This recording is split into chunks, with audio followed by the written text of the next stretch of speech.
Narito pa po ang isang pamamaraan. Para lumakas ang iyong alaala at memorya.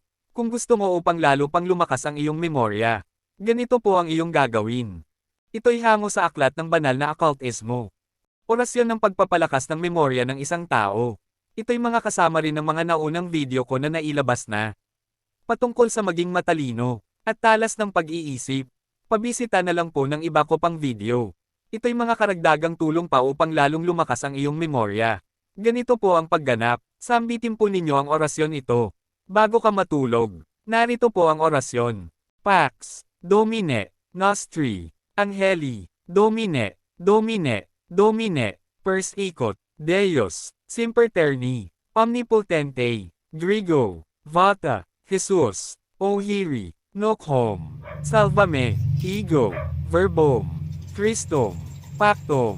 Ang isip ko ay napakatalas, mabuti akong umalola. Madali akong magsaulo. Aom. Gawin lang po ninyo ng tama. At may pananampalataya, ay makakamit po ninyo ang bisa. God bless.